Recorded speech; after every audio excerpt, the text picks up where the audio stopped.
Bonjour mes chers amis et bienvenue sur ma chaîne Reading Rainbows. Aujourd'hui, on va parler d'une romancière d'exception qui nous a quittés en 2019. C'est Johanna Lindsey.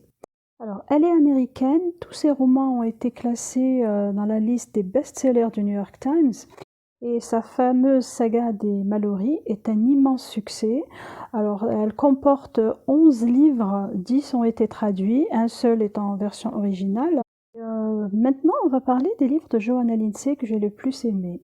Alors, je vais commencer par le premier livre de Johanna Lindsey, écrit en 1977, c'est La fiancée captive. Les héros, c'est Philippe et Christina. Ça se passe à Londres en 1883. Donc c'est la saison des bals qui s'ouvre pour Christina. Ses yeux font soupirer tous les beaux partis, sauf un prince d'une tribu lointaine. Sa proie, c'est Christina, mais elle refuse sa demande en mariage. Et elle se fait enlever lors d'un voyage au Caire. Alors, l'histoire est très belle. C'est une histoire d'amour à couper le souffle, parce que les héros sont charismatiques, il y a beaucoup de rebondissements. Moi, je trouve que c'est un des meilleurs romans de Johanna Lindsey, parce que bon, le héros est sûr de lui et de ses origines. L'héroïne est perdue au début. Je trouve que la meilleure partie du livre, c'est quand Christina retourne en Angleterre. C'est là où l'histoire commence vraiment à être très très très intéressante. Alors je vous conseille La fiancée captive et je lui donnerai un 4 sur 5. On passe maintenant à Captif du désir. Violé, jamais Warwick de Chaville, seigneur de Falkhurst, le redoutable dragon noir, aurait pensé subir une telle humiliation. Capturé dans une embuscade, il s'est pourtant bel et bien réveillé, enchaîné sur un lit, obligé d'endurer les assauts charnels d'une beauté blonde inconnue. Rowena, si jeune et si innocente, n'a bien sûr pas ourdi elle-même ce traquenard diabolique. Obéissant sous la contrainte au cruel gibert d'Ambré, qui la menace de tuer sa mère, elle doit coûte que coûte enfanter un héritier. Mais Warwick, qui ignore tout de ce chantage, n'a désormais qu'une obsession, se venger de Rowena, lui faire payer au centuple ses exquises tortures, sans se douter que son désir de vengeance connaîtra la vengeance du désir. Alors, c'est un de mes favoris de Johanna Lindsey. Pour quelle raison? Parce que l'idée du livre est originale et elle est géniale, parce que les rôles sont inversés. Pour la première fois, on voit une femme avec le rapport de force. Alors, j'ai adoré ce livre, je vous le conseille vivement. J'ai fait une excellente lecture, donc je lui donnerai une note de 5 sur 5. On passe maintenant aux Les feux du désir. Un simple regard et le prince Dimitri sent son désir s'éveiller. Cette servante anglaise, il en fera sa maîtresse. Un peu plus tard, Catherine est enlevée dans les rues de Londres pour être livrée au bon plaisir du prince. Elle se révolte, ivre de rage. Comment ce barbare hostile portait la main sur elle, Lady Catherine St. John? Elle a beau protester, argumenter, se débattre, rien n'y fait.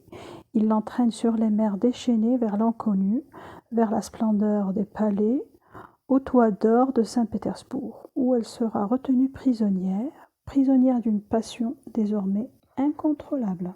C'est un livre de l'année 1987. Les héros sont Dimitri et Catherine. Moi, je pense que c'est un chef-d'œuvre incontournable de Johanna Lindsey. Il faut le lire absolument. Il ressemble un peu au livre de Woody Wyss, de Kathleen Woody Wyss, un tout petit peu, mais bon. Moi, je pense qu'il y a un dépaysement total. Les héros sont drôles, l'histoire est très sensuelle. Et Catherine est très courageuse, indomptable. Et je trouvais la fin très très belle. Donc je vous conseille vivement Les feux du désir et je lui donnerai une note de 5 sur 5. On passe maintenant à La Viking insoumise. Alors les héros sont Royce et Kristen. C'est un livre de 1987. Alors l'action se passe en Norvège au IXe siècle. Kristen est capturée par Royce, mais elle ne s'avoue pas vaincue. Le Saxon n'en revient pas, elle ose lui résister. Il brûle de désir pour elle, mais elle doit venir à lui de son plein gré. Alors, c'est un livre qu'on n'oublie pas. Il est excellent, il est sensuel, passionné. C'est une très très belle histoire d'amour. Alors, Christelle est très forte, mais elle va se rendre compte que sa seule faiblesse, c'est Royce. Bon, c'est vrai que c'est un héros macho, un peu dur, mais l'histoire est très très belle. Donc, je vous conseille vivement de lire La Viking insoumise et je lui donnerai la note de 5 sur 5. On va parler maintenant de la saga des Mallory. Moi, je trouve que toute la saga est excellente. Et, je vais par contre parler de ceux que j'ai aimés le plus, mais ça ne veut pas dire que les autres ne sont pas bons. On va commencer par Lady Regina Ashton, sortie en 1985. Alors les héros sont Regina et Nicolas. Alors c'est maintenant ou jamais. Nicolas lance sa monture vers la jeune femme, la saisit par la taille et la jette en travers de la selle. Sa victime commence à hurler. Une maîtresse infidèle ne mérite pas d'autre traitement. Alors il rentre chez lui avec son précieux fardeau. Il découvre stupéfait que ce n'est pas Selena qui l'a enlevé, mais une inconnue. Mais une inconnue ravissante. Et si après tout, sa méprise se révélait la plus délicieuse des erreurs? Alors la saga des Mallory est une de mes sagas préférées, toute romancière confondue, hein. Et là, on a un roman d'une extrême finesse. Le héros est irrésistible, il est buté, mais adorable à la fin. L'héroïne est attachante et obstinée. Et vous allez voir, l'intervention des frères Mallory est géniale. Je vous conseille par contre de lire toute la saga. Il y a 11 livres, il faut les lire tous parce qu'ils sont tous bons. Un seul n'a pas été traduit, mais les 10 autres, vous pouvez les trouver en français. Alors, je vous conseille fortement de lire Lady Regina Ashton et je lui donnerai la note de 5 sur 5. On passe maintenant à un autre de la saga des Mallory, La passagère clandestine. Alors, ce livre est sorti en 1990. Les héros sont James et Georgina. Georgina doit absolument quitter l'Angleterre. Elle se fait enrôler comme mousse sur un navire. Elle se coupe les cheveux et se déguise en garçon. Mais James Mallory n'est pas dupe. Il va s'amuser un peu avant de la démasquer. Alors j'ai adoré ce livre, hein, j'ai beaucoup ri. C'est un très bon remède contre tous les maux de la vie, moi je peux vous le dire. Alors la scène avec les frères Mallory est incontournable. Moi je trouve que c'est mon préféré de la saga Mallory et je l'ai lu d'une traite et vraiment excellent. Il faut absolument le lire et je lui donnerai la note de 5 sur 5. Une fiancée pour enjeu, sortie en 1981. Alors, les héros sont Jason et Corinne. Alors, Corinne n'aurait jamais pensé endurer une telle humiliation. Au lendemain de son mariage, son mari Jason Burke la répudie. Et le motif, elle ne lui a pas apporté satisfaction. Jason poursuit d'une rancune implacable le père de Corinne. C'est une histoire d'amour qui commence par l'humiliation et la vengeance, beaucoup d'incompréhension. Mais au final, on s'attache aux personnages qui, chacun de son côté, souffre à sa manière. Moi, j'ai beaucoup aimé cette histoire et je vous conseille vivement de la lire. Je lui donne la note de 4 sur 5. Maintenant, on va parler d'un livre que vous pouvez trouver sous 2 appellations. Alors, ou bien Les Feux d'une passion, ou bien Esclave et châtelaine. C'est le même livre, mais avec 2 titres différents. Comment refuser un cadeau aussi appétissant? Légèrement ivre, Roland de Montville saisit la jeune gouvernante, la couche sur son lit. Ses doigts courent sur les jambes fuselées, découvrent des seins ronds et fermes qu'il caresse doucement.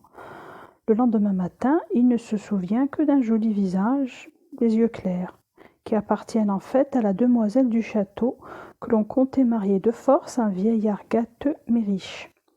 Déguisée en servante, la belle Brigitte espérait échapper à ce triste destin, mais son sort sera-t-il plus enviable? Esclave, elle a voulu être. Esclave, elle sera, décide Roland.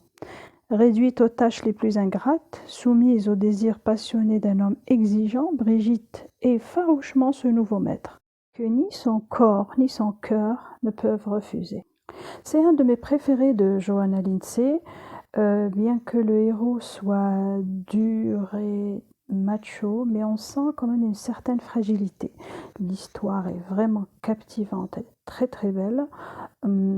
Alors Brigitte est douce, fragile, féminine et elle est face à quelqu'un de très très dur bien sûr, mais ce qui est bien dans cette histoire, c'est que le héros évolue. Et au fur et à mesure de l'histoire, c'est-à-dire il se transforme du geôlier autoritaire, dur et à l'homme bien sûr extrêmement amoureux. Je vous conseille vivement de lire Les Feux d'une passion ou bien Esclave et châtelaine et je lui donnerai la note de 5 sur 5. Alors j'ai beaucoup aimé aussi En proie à la passion et Il était une fois une princesse. Je leur donnerai à tous les deux une note de 4 sur 5. Je voulais remercier Johanna Lindsey pour les livres qu'elle a écrits. C'est vrai qu'elle est partie en 2019, mais elle restera toujours présente et dans nos cœurs. Voilà mes chers amis, le tour d'horizon sur les livres que j'ai aimés de Johanna Lindsey est fini. J'espère que ça vous a plu. Si vous aimez les mêmes livres que moi de Johanna Lindsey, faites-le moi savoir. Et dites-moi quelle est votre romancière préférée. Alors mes chers amis, je vous dis au revoir et bonne lecture.